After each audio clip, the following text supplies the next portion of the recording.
ability to inspire someone with a natural sense of vision. Good morning, respected panel of judges, worthy opponents, and my dear friends. I, Mela Khatka, stand before you to argue that leadership is indeed a gift and not a practice. Leadership is the ability to inspire, influence, and guide an individual or a group towards achieving a common. Effective leadership requires an innate quality such as charisma and emotional intelligence. Certain traits that are crucial for effective leadership appear to be innate rather than taught or learned. If your actions help others to do more, learn more, or be more, then you are a leader. This quote emphasizes the inherent inspirational of a true leader, a quality which can be taught or learned easily. History provides us with numerous examples of an individual that demonstrate the exceptional leadership power. Alexander the Great, for instance, exhibited an military and strategic power. These individuals did not become leaders through practice. They were born with the capacity to lead. In conclusion, leadership, the core quality of leadership is inherited rather than practiced. Thank you.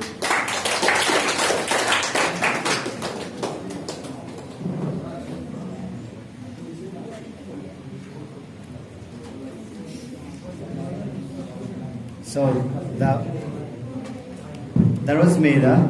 Now let's move on to the opponent of that who's speaking against the topic. May I request Sushma to take over?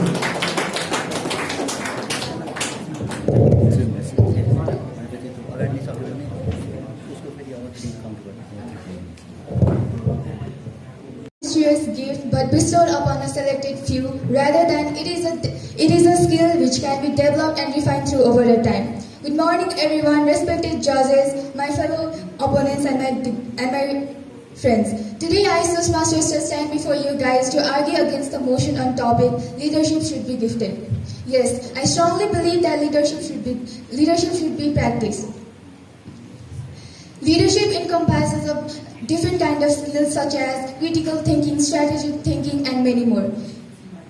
These are not innate components of leadership skills but can be learned and improved through vivid process and courses. Let's take an example of our renowned leaders like Nelson Mandela and Angela Merkel.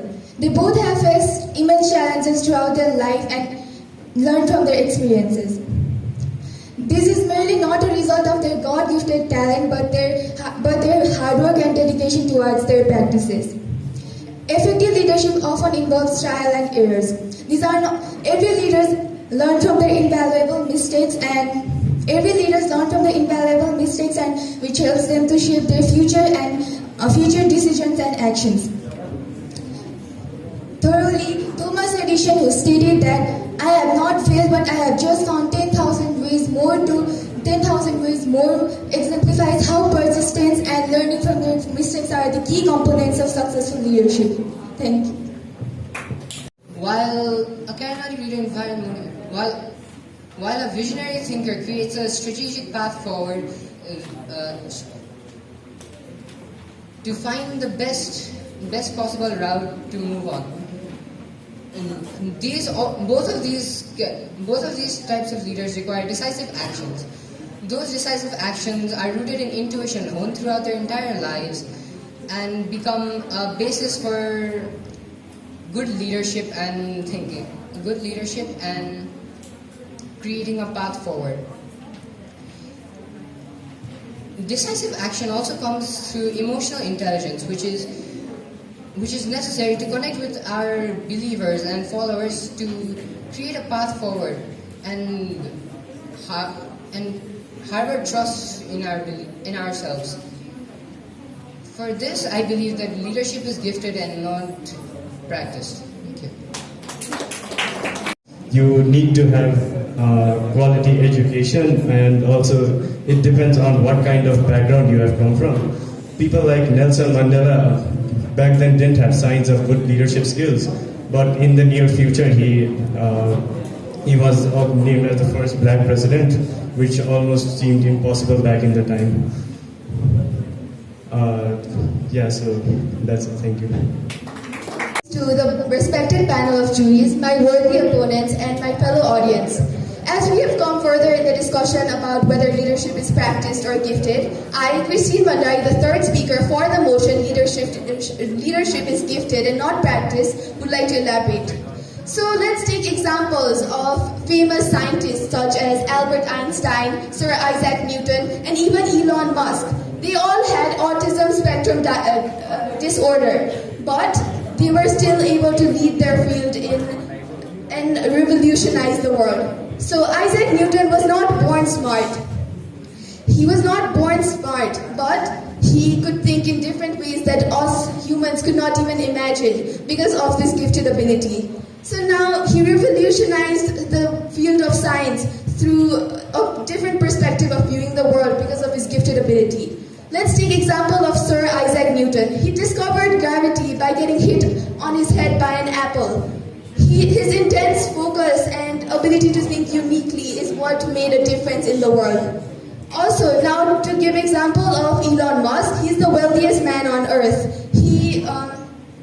My opponents and many of you present here might believe that the reason of his success is his practice, dedication, and hard work. But that is not true.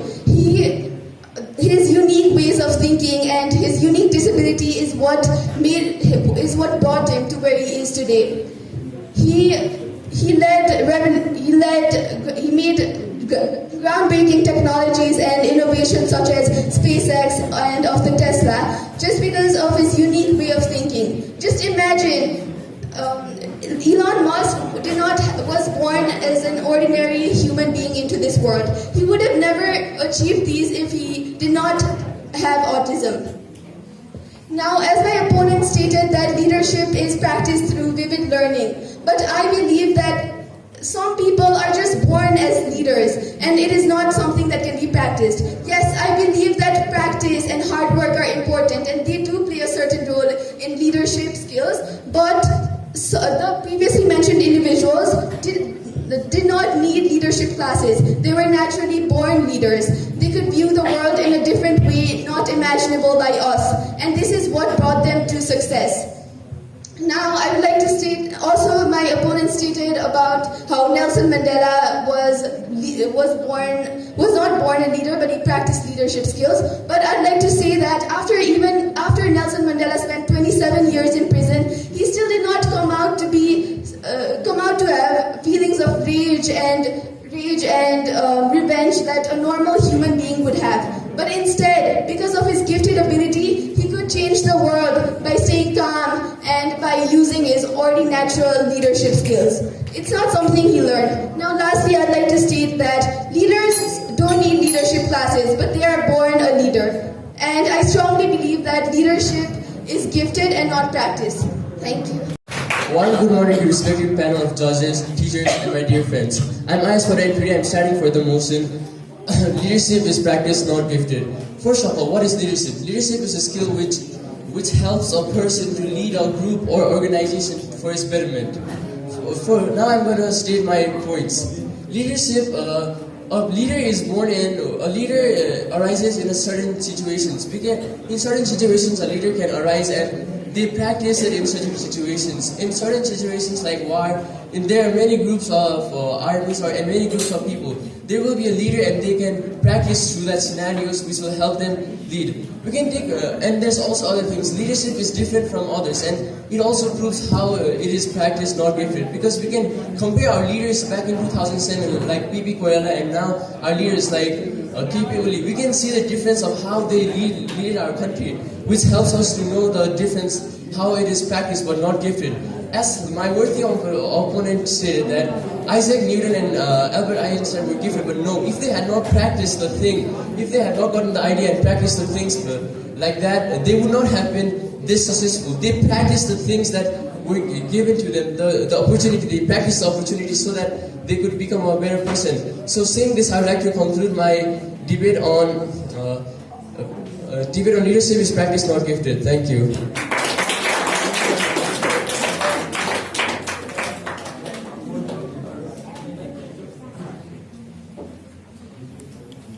That's the end of the themes talking about for or against the leadership as gifted or practiced. Thank you so much for being here. Let me invite the another team.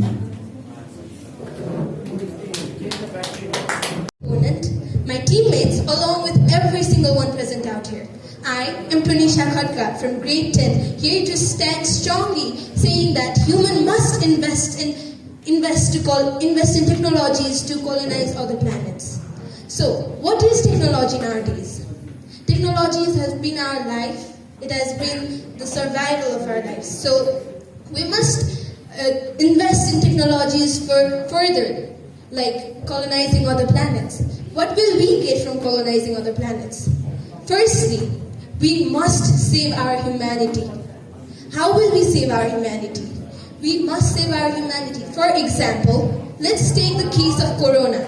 If coronavirus is back again, hundreds and thousands and millions of people are dying.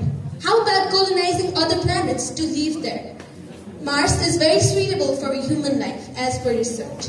So we must colonize other planets using technologies. Also, job opportunities, employment. How will we be employed by colonizing other planets? How about mining other planets and finding out their resources, bringing them in our country and then utilizing it? The depletion of our resources in Earth can be found in other planets. Like, for example, many kind of minerals, resources that is found in other planets is not found in Earth. We can use that for other many resources.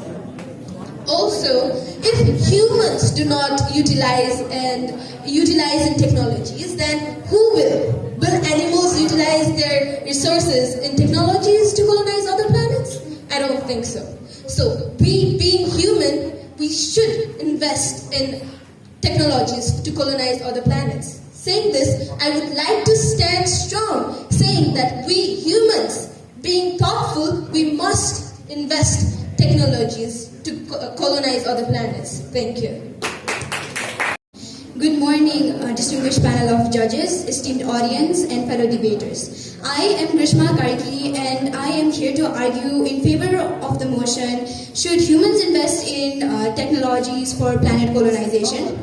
First and foremost, we humans have addressed the challenges that Earth is facing for so long, and when I stand my ground and say that this should continue, but this has highlighted that it should need a plan B, or it should require another alternative. As my opponent said, NASA has used 100 billions for these projects, but technologies like CCS, which stands for carbon capture and storage, has faced various problems like energy inefficiency or high cost, and also technological problems. What about these technologies? So in the future, us humans should colonize the planets for better humanity and better structure of the Earth. Secondly, I would like to state that planet colonization will also help in prevent extinction of human species. Not only human species, but the entire species that are surviving on the Earth. Following with this, thirdly, I would like to state that planet colonization will also help to lift off the Earth's burden to provide resources for every single one of the people. Following with this, on a philosophical note, planet colonization will help to enrich philosophy and better understanding of universe and human nature, etc. In conclusion, I would like to state that the Earth's the possible salvation is only possible through planet colonization. Thank you. Panel of judges, respected teachers, my worthy opposition, and my dear friends. I'm Anne from Grade 10 Motion. I'll be speaking against the motions. Humans should invest in technologies to colonize other planets. 800 million people around the world suffer from hunger. Similarly, 700 million suffer from poverty and 750 million suffer from illiteracy around the world. Our Earth's not perfect. We face countless global public health concerns, social injustices, climate change, and other urgent topics that are still left to be resolved. And these problems won't just disappear once we migrate to other planets or colonize them. These are in the core of our society and must be eliminated from its core for it to be actually resolved. Also, WHO estimates that it would cost anywhere between $200 billion and $175 billion annually to achieve zero hunger and zero poverty by the year 2030. Meanwhile, SpaceX, an agency working to create a sustainable colony on Mars, estimates that it would cost between $1 trillion to $10 trillion to create a settlement on Mars. It would cost $10 billion per astronaut to land on Mars. So a question arises, is 45 astronauts going to Mars more important than 1.5 billion people on Earth not going to bed hungry or sleeping on the streets? Also, most of the planets on our solar system show zero signs of life. Some are either too hot, don't have a physical surface to land on, or are too far from the sun. And the closest other planetary system to ours is about 5 light years away, which even in our fastest spacecraft would take around 100,000 years to reach, and we might as well be extinct till we reach there. And if we have to talk about human life extinction, NASA's recent DART project was able to change the trajectory of an asteroid that was heading towards Earth. So this already proves that we have such technologies to combat mass extinction, and we should instead work to enhance and develop such technologies instead of wasting money on colonizing other planets. The other planets might be rich in resources, but we don't have any sustainable way to bring them back on Earth. Just recently, NASA tried to bring back some asteroid from the orbit of Mars, and that costed about $1.5 million per gram. So this is not a sustainable way to get resources for our planet. And instead, we should work on conserving what we already have and developing what we already have. Also, 80% of the ocean floor is still left undiscovered, and this amounts for about 40% of petroleum on Earth. And we should focus on exploring our own planet, gathering its own resources instead of taking from others. Also, we humans have only been able to land on Moon, and we aim to land on Mars, which is about 150 times further away and way more dangerous. We should not waste. Human life is valuable, and we should not waste it just for some exploration, which might as well not work. By saying this, I would like to. I stand with my words. Thank you. Mankind cannot stay in a cradle forever. Good morning, everyone. I'm Agrima Bachai, and today I'll be speaking for the motion on the topic: we should invest in technologies to colonize other planets. First of all, I would like to address the fact that population is growing, and it is estimated by 2025 there might be 8 billion people in Earth. So how can you say that we can manage resources for all those people on Earth? It might be that people might go extinct. And you talked about asteroid might hitting the Earth. If we know that asteroid is going to hit the Earth, it is better to make a plan B and do something about it than just worrying about it and doing nothing. And you told about addressing the problems on Earth like global warming, climate change and all. It might lead to human extinction, and not only human extinction, it will lead to animals and different organisms extinction. So in the similar way, investing in technologies has helped us get more technologies like medical imaging, GPS, satellite system, which have helped Earth as well, not only in colonizing other planets.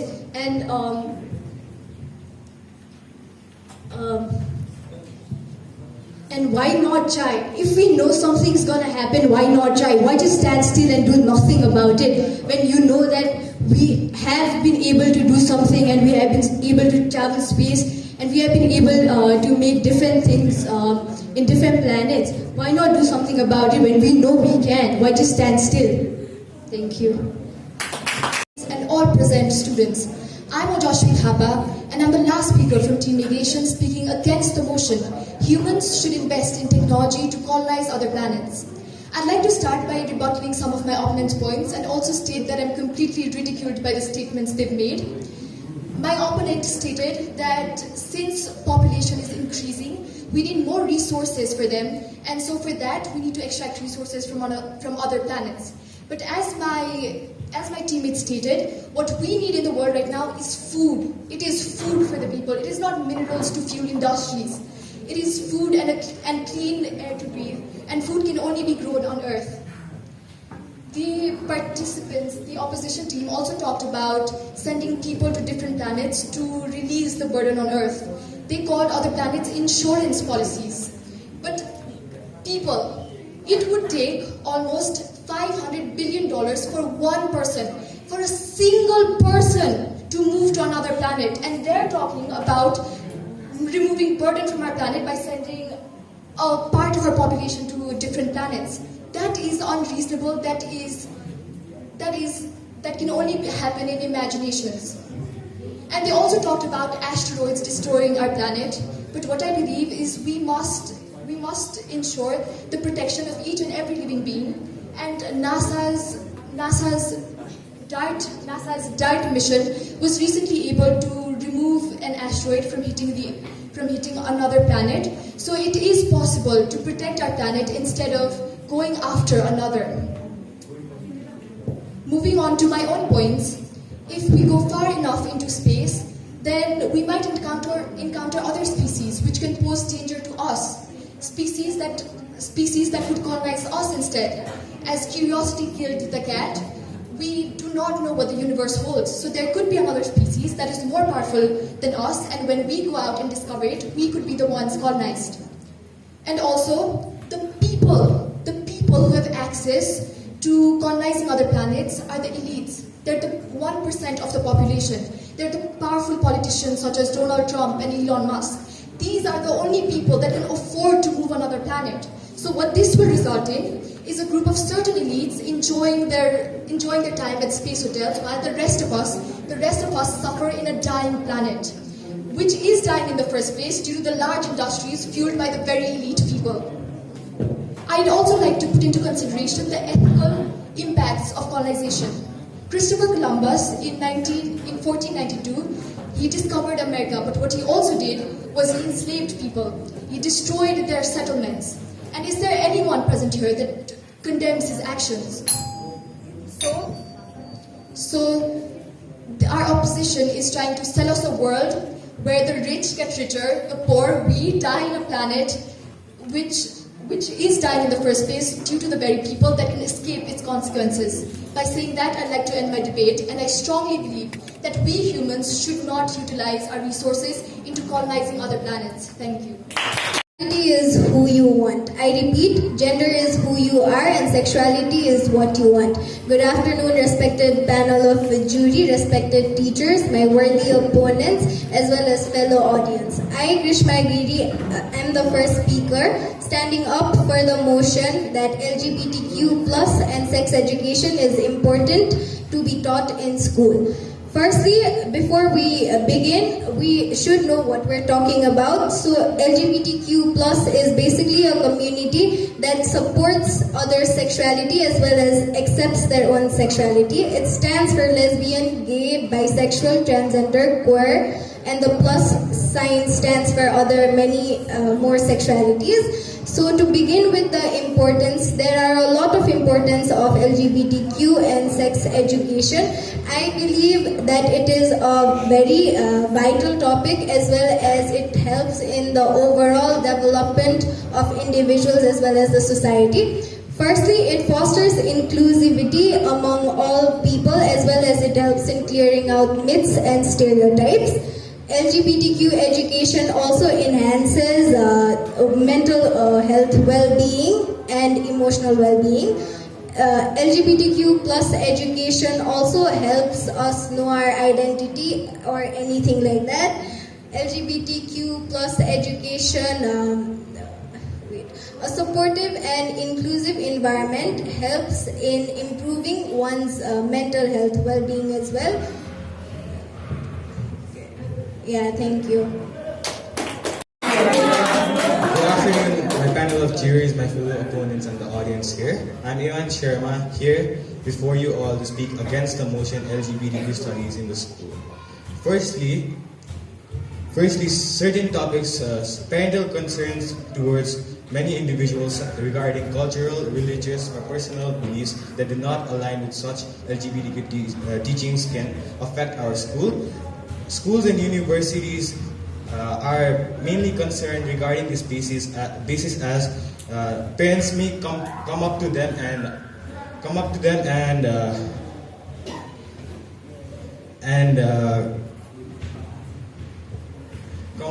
and argue against these stances.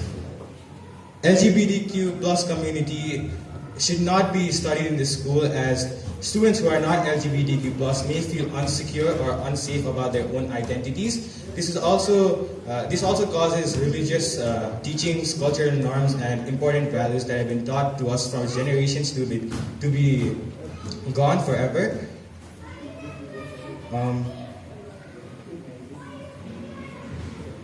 This situation can cause schools and universities to starve off education with respective parental challenges. Lastly, I would like to say that children are young. They might get confused, or this is unnecessary. This is an unnecessary topic for children who are developing their understanding of the world. Thank you. To all the individuals, my fellow opponents and panels of jury, me myself Ava Dangi, I am standing here before you all to speak for the motion why sex education and LGBTQ education is important. Initially, I have some data in which in the year 2013, an 8-year-old boy named Gabriel was severely starved and beaten by his own parents just because he came out as gay. In 2014, a 17-year-old named Lena Alcon was severely seen dead, and she took her own life just because she wasn't accepted by her own community and society. Where does this possibly end? Can a child kill himself just because he likes someone of his same gender? Can a boy be killed just because he likes to dress up as a girl? This should be stopped. We should stop this. That's why lack of awareness is creating such problems. As my opponent Evan said, due to parental concerns, most of the parents are thinking LGBTQ as a mental problem, which is not right. Thank you. That's the motion of why LGBTQ sex education should not be taught in schools. So first of all, the misconception that the LGBTQ plus sex education is targeting the gender is seen among our competitors. We are not talking about the difference between genders. We are talking about how sex education should not be taught to children in schools, as they may get confused and they will be confused about their own gender, not being able to focus on their academics. Parental rights also state that the parents should choose what our children should be taught in schools rather than the school itself. This will help the child develop and grow. Now, also age appropriateness. It is not that the students should not be taught about LGBTQ and sex education. They should be taught at an appropriate age. Just you cannot imagine a child learning about LGBTQ sex education and just being confused. You have to have the appropriate age. So it should either be taught when they are teenagers, or it should be taught at home. And last point, it also hampers against cultural beliefs. If they're being taught about LGBTQ plus sex education, it is not appropriate to some cultures, which may hamper and cause conflicts in their houses. Thank you. School, it's not only a source of awareness among all the students that are in the school, but also a source to find out what the world is going through. And 62% of students in school are going through depression, and it can also help them find their own identity and be in their comfortable space. If someone is uncomfortable listening about this stuff, they have the option to not listen to it and be away from it, but also who are comfortable listening to it can represent it and go with it. And if it is banned in school, how will the children who are fighting for their rights and the one who are with it go on to live the world that is waiting for them to the another day? And as my fellow opponent said, that it should be taught in a certain age, and in certain periods, but I think that education and awareness has no age, and it can be taught from early age, as it can provide base for the students for the future. And gender has no color or its own representation, but it's what you feel inside you. And if you feel right, and if you feel that is what you should be doing, then you can go with it. And I would like to state that if something is against the society, doesn't mean that it's wrong. It can also be right, and it can be also comfortable for students who are going through it. Thank you. Panel of jury, my fellow debaters and the lively audience. Myself, Sunashika Thakur, the third speaker against the motion LGBTQIA++ and sex education should not be taught in schools. Firstly, when you teach a preteen or teen about such sensitive topics, they're not going to take it seriously because they don't have cognitive qualities. They don't differentiate what's right or wrong. So they're mostly going to search it up on the internet, see people making fun about it, see people identifying as basketballs and footballs, and misinterpret these two sensitive topics about it. Similarly, for sex education, they'll start making jokes about sexual activities and sexual assault crimes, which will invalidate the trauma of sexual assault victims and increase crime rates. This might also be used as an excuse to get away from responsibilities in near future.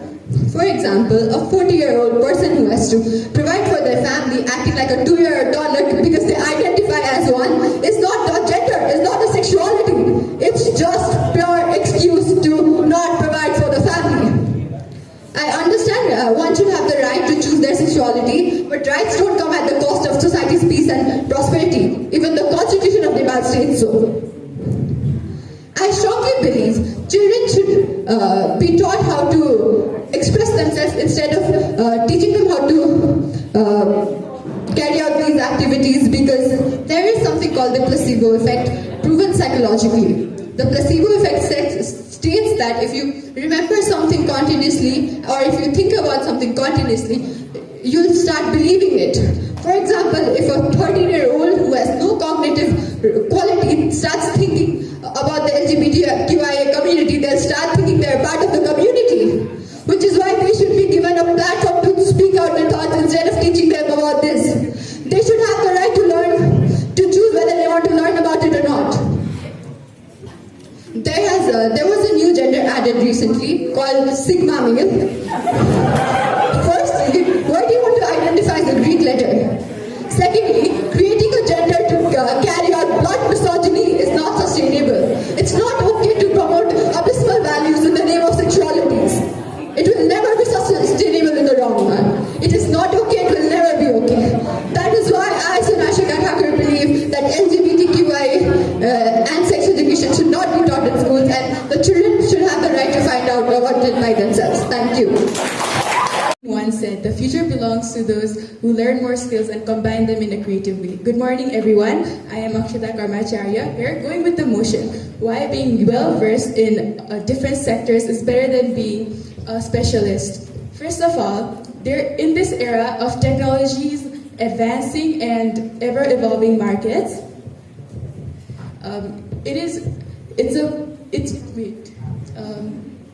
the ability to pivot between these places, these various roles and industries is crucial. And generalists bring a wealth of diverse experiences and perspectives, enabling them to devise them in a creative solutions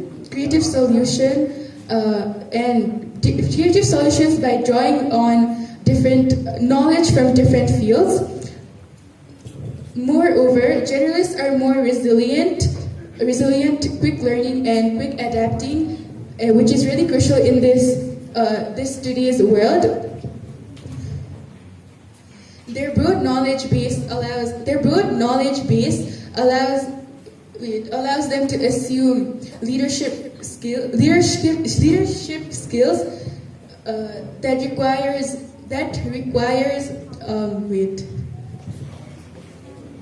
that requires overseeing multifaceted projects and contribute and understanding the broader picture. While specialists contribute, especially in their niche, generalists provide the versatility and holistic requirements for sustainable success and fulfillment in both in their personal and professional realms. Disqualified. Please sit down.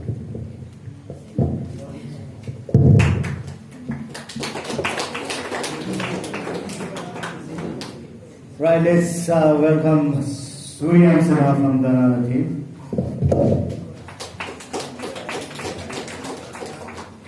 The judges, my worthy opponents, and the audience.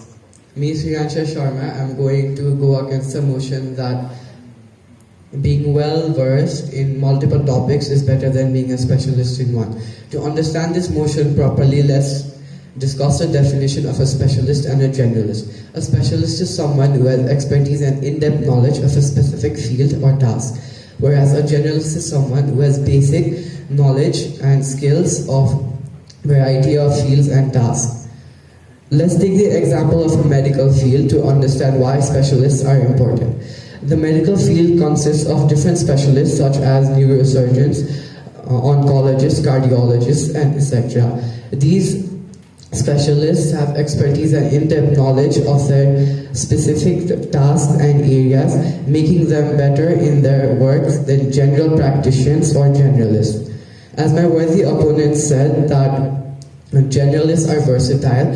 Being versatile increases your workload, which may lead to stress and overwhelm. Doing multiple tasks simultaneously also causes reduction of productivity and a lot of errors, whereas being a specialist and focusing in one task increases our productivity, does not give us stress, and increases the quality of work done without any errors. In context of specialists, they can innovate effectively and solve complex problems with great efficiency. Organizations and individuals can achieve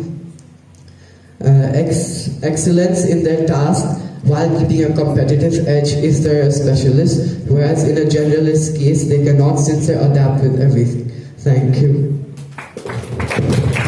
Okay, thank you very much. That's the answer. Now let's welcome Suki for the motion.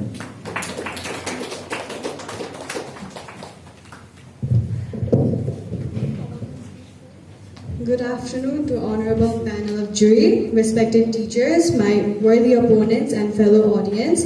I, Suki Pradhan, am going to be speaking for the motion on the topic, being well versed in multiple fields is better than being a specialist in one. So first of all, why should you be a generalist? Being a generalist can be very beneficial for us. Generalists can adapt to various roles and industries. They are often more resilient to changes in the job market, which makes us less vulnerable to economic downfalls. Generalists can adapt and learn new skills faster, which is very crucial and valuable in rapidly changing environments. Generalists can get used to different changes in the job market, so it's better to be focused in multiple fields than being focused in one. And a broad knowledge of the world can lead to a more enriched personal and professional life, allowing for a well-rounded perspective on issues and solutions. Furthermore, many organizations value employees who can handle multiple responsibilities and adapt to different tasks as needed.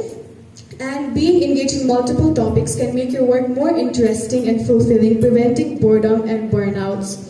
And engaging in multiple topics can make your work more interesting. And generalists can often get used to different changes in various fields, and having a wide knowledge is very useful, since it can help citizens become more engaged and active. Thank you. Is better than being a specialist. I, Vidyutma Adhikari, the second speaker from the opposing team, strongly disagree to the points. Firstly, specialists have higher earning potential. As my opponent Suki said, that the people are looking more for generalists in the market. That is absolutely wrong. People are not looking for generalists in today's age. We are living in a generation where everyone wants to be a generalist. We have very few amount of specialist people. And talking about higher earning skills, why do you think top earning jobs such as astronomers, space exploration, biotechnologists, AI designers look for people who are mastered the topic rather than the people who have very less information in the topic? Let's take a very simple example of a therapist and an MBBS graduate. Who would you go to if you had psychological problems? Obviously to a therapist, and you are ready to pay high amounts to them because they have immense knowledge and experience in the sector, rather than an MBBS graduate who just knows very little basic information about the psychology. The same way applies to several jobs out there, and in the job market there is a lot of looking for specialists rather than generalists. Next example we can take is of biotechnological field and AI. There are so many computer designers in today's world, but people look for the most highly mastered one so that the design is appropriate. In 21st century, in the generation we are living, we do not really require generalists. We require specialists. Next point is about mentorship. Specialists can mentor and tutor the next generation better than a generalist. This is the reason why Ivy League universities and colleges such as Princeton, Harvard, Oxford, and many more look for specialist teachers and lecturers rather than generalist teachers, so that they can pass their knowledge, experience, and information to the upcoming generation and help them become a specialist as well. We, students of grade 9 and 10, also should focus on being a specialist in the future rather than being a generalist. With this, I would like to end my saying, thank you so much, have a great day. Today, I'm strongly opposed to what my respected opponent Irina just said. They do not understand that how much in this generation highly expertise and detailed study in a particular topic is important due to the rapidly and highly complex evolvement of various fields of science and technology. Generalists like to romanticize the fact that their wide range of knowledge in almost any fields can help them to drive towards innovation. However, this is totally wrong. It's a wrong concept. This is because only a focused and detailed study on a particular topic can lead to innovation and discovery. This is a proper way of innovation. Otherwise, we can have a lot of distractions in our way. For this, to prove my point, I would like to illustrate an example of Mukesh Ambani. So, Mukesh Ambani, his Reliance Industries, his success is only through the power of his focused ambition. I would also like to state this specialization from the perspective of the novel called Ikigai that we all know, and it is very famous. So we can intersect the focused specialization in this Ikigai by writing what we love, what we want to become, what we are good at, and what we can be paid for in a diagram that is drafted by Mark Wynne. It will help us to have a single and focused sense of purpose. Now I would like to give a hard evidence for my point. So a study that was conducted by a magazine published by the Harvard Business Review stated that the firms having specialized roles in the management have 15 to 25% of increase in profit margins compared to the ones having a generalized roles in management. So this totally proves how specialization wins over generalization. In conclusion, I would like to say that specialization can be proved to be more efficient and effective for the maintenance of excellence in any kind of field.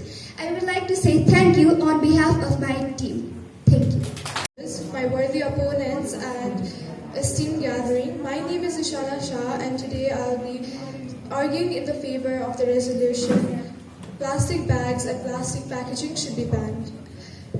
As we all know, plastic packaging contains harmful chemicals that can be bad for our health. It can cause various health diseases such as hormone disruption and increased cancer risk that can be very harmful to us. Not only that, but it has been also affecting the marine life down the water. In the ocean, plastic pollution has been affecting the ocean by altering pH balance and also affecting the various nutrients available in the ocean. It has been giving cascading effects to the marine animals and their living cycle and their living structure. Likewise, when plastic pollution has caused noise pollution in the water, when plastic debris interacts with the ocean, the waves, it causes a disturbing sound that disrupts the marine life's navigation and communication. Not only that, for example, sea turtles that consume plastics less likely navigate effectively that can also affect in their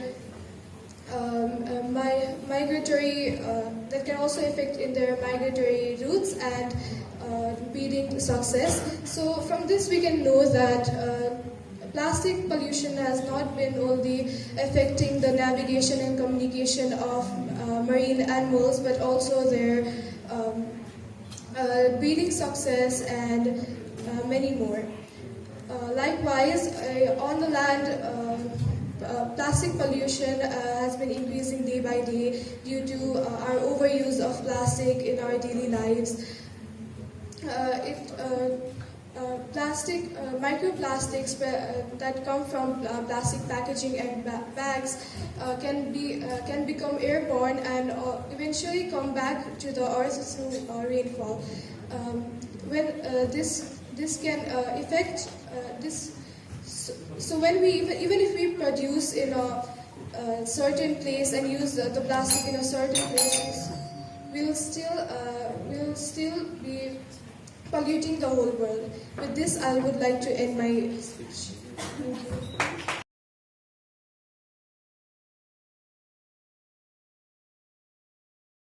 Today I'm Super Dagan and here to present my take and go against the motion why plastic bags should be banned. First of all, economic impact, as it can hurt the economy, hence plastic bags should not be immediately banned. Hence I would say it could also hurt small shops as plastic bags have expensive alternatives.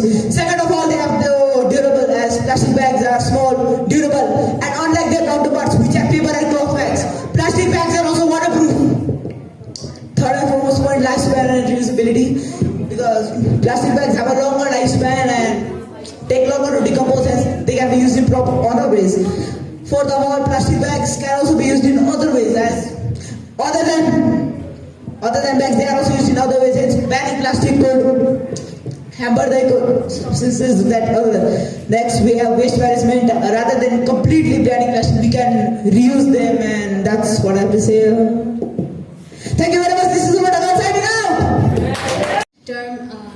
Long-term pollution, in which affects both abiotic and biotic components. This affects the ecosystem and cannot help to develop it. Secondly,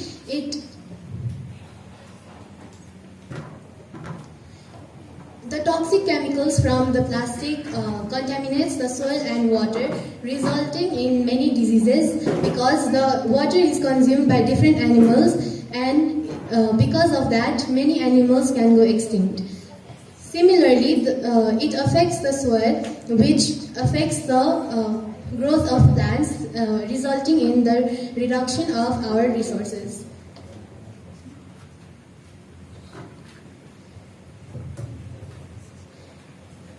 Thank you.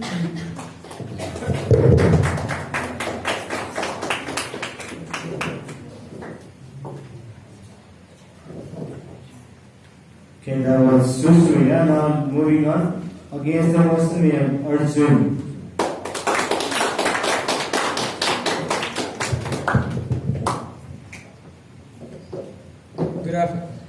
Good afternoon, respected panel of jury, my friends and respected opponents. I, Arjundeep Shrestha, stand here before you all to argue against the motion that plastic bags and plastic packaging should be banned. First of all, plastics are very light and reliable. They are very durable as they can also hold moisture in it. Plastic packaging is mostly used around the world as it is cheaper and more reliable for the user. The production of plastic might be harmful for the environment, but the production of alternatives like paper bags use more resources like tree and water for the production of it. Plastic bags are very reliable as they can last for a longer period of time, and banning plastic bags will also impact the households which sell products which they use plastic bags for, as it is more cheaper, and and paper bags may not be available everywhere around the nation. Thank you. Plastic pollution has not only been affecting the marine life in the water, but also in the land, in the life cycle, in the water cycle, and natural processes. It has been affecting in various ways. Plastic pollution has as it is airborne, it can settle back to the earth through rainfall. It can also affect the process of formation of cloud and also their properties. Not only that, plastic pollution has also been affecting the cognitive functions of animals. It has been affecting their behavior, survival, and many other skills and their instincts as well. It has been affecting the animals and their living lifestyle in various ways. Thank you. Good afternoon, esteemed judges, my fellow opponents, and everyone present here. I, Aditya Sapkota, for me it's a pleasure to be standing before you to express my takes against the motion that plastic bags should be banned. So, the points that were addressed by my opponents were actually invalid because they have said that the plastic pollute the environment. But there is a simple solution to that. The solution is to promote proper waste management. So, not only plastics, there are a lot of other materials that harm the environment, but to stop that we need proper waste management, and we have to recycle the plastics. As my opponent said, plastic lasts for 100 years, so we can actually take advantage of that and reuse it to make other useful things which will also last for more than 100 years. And also there are other alternatives, such as in advancement of science, there has been an invention called reusable and compostable plastics. Yes, you heard me right. There are decomposable plastic bags. They are actually good for the environment. They actually get decomposed. We can use them for different minerals, and which will also help the soil, as well as In Nepal, in rural areas of Nepal, people are not financially stable and not using plastic bags. Plastic bags are actually pretty free. You can call them free. But the other alternatives are very expensive for the people in rural areas of Nepal. Saying that, I would like to end my words and I stand for that plastic bags should not be banned. Thank you. Is far more dangerous than books. Good morning, respected judges, dear friends, and worthy opponents. My name is Pranav Hanal, and today I will be speaking on the topic AI is a threat to humanity. Firstly, AI is so many people are focusing on developing AI that it may cause the underdevelopment of other technology and industries.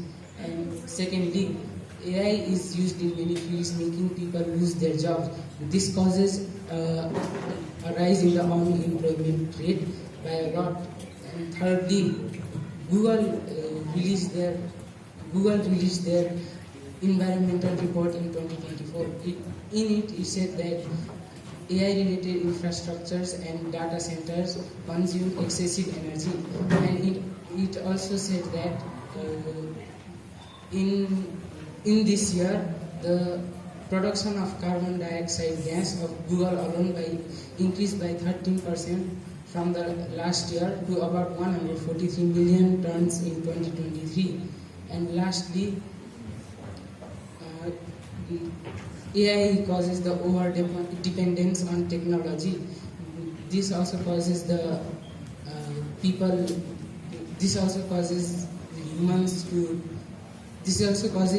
reduction of human skills, intelligence, and capabilities. Thank you. Okay, now let's now.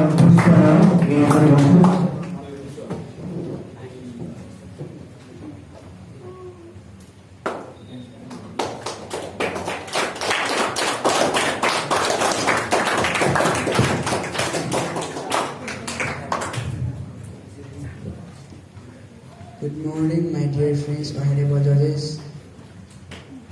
Today I am going to talk on the point AI is beneficial for humans.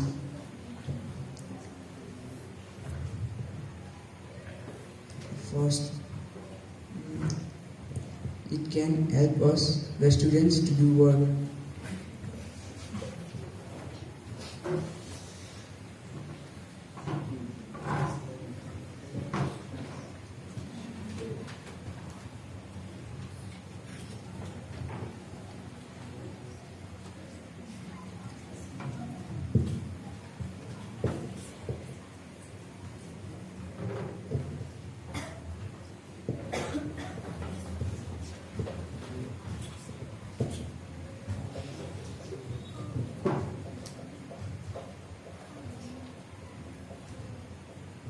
Limitations of our thinking.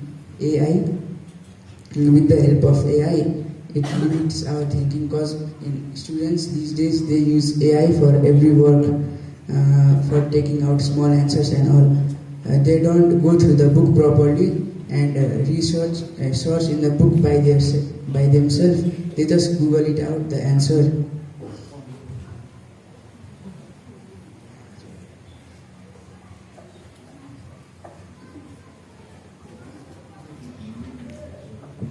No hard work.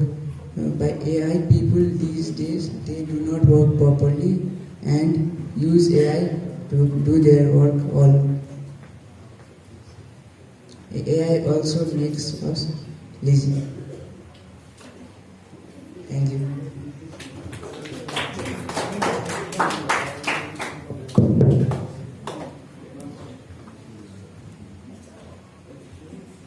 Partially you are actually invalid. You've been looking at the seats out there. So your marks will be cancelled. Next, I would like to call upon Chiraius for the motion.